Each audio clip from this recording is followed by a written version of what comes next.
very good morning, students.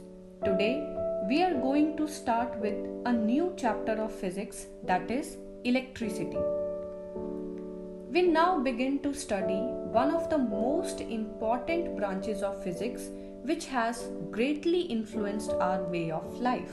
This is electricity. Electricity is the most convenient form of energy. We use electricity at home for lighting and heating, in industry for running machines and carrying out many processes, in schools, hospitals, streets, roads, etc. This is because it can be transmitted over long distances with a very small loss of energy. Now, the obvious questions that might come up in your mind are: what is electricity? What makes electricity flow? How is electricity generated and transmitted? And how does electricity makes a bulb glow? So in this chapter, you will learn more about electricity and will find answers of the above asked questions. Now before starting, we should know first something about electric charges. What is a charge?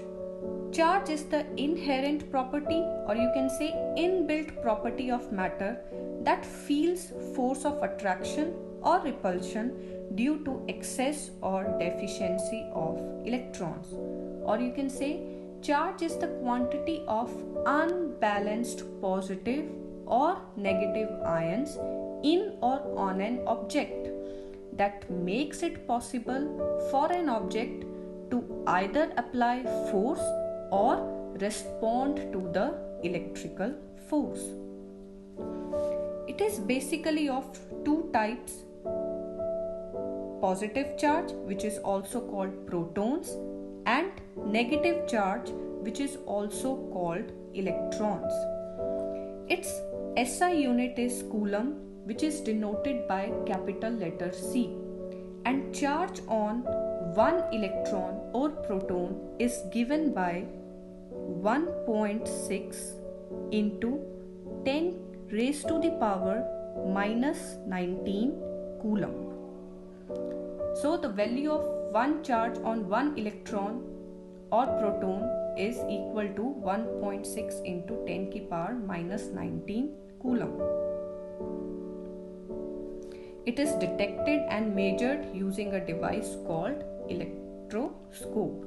And you have also studied two important properties of charges, which are: unlike charges attract each other, like positive charges attract negative charge. The second is the like charges repel each other.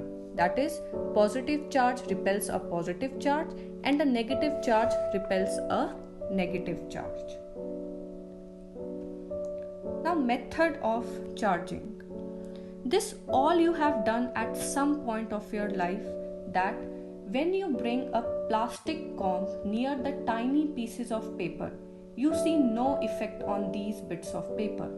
But as soon as you rub the plastic comb on your hairs, these pieces of paper attracts towards the comb, right? You all have done this activity. So what happens?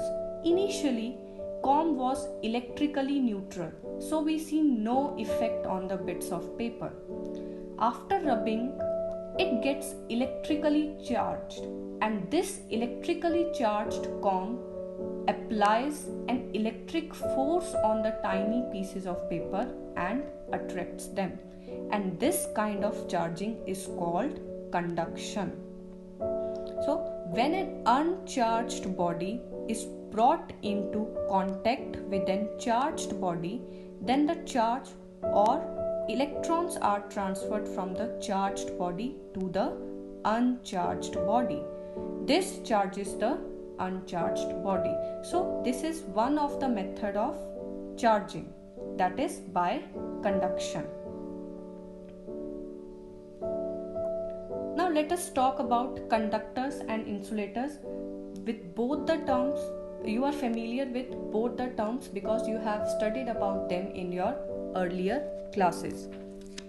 So all the substances can be divided mainly into two electrical categories, that is conductors and insulators.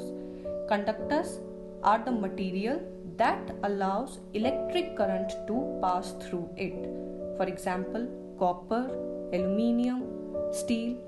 And do you know that human body is also a fairly good conductor?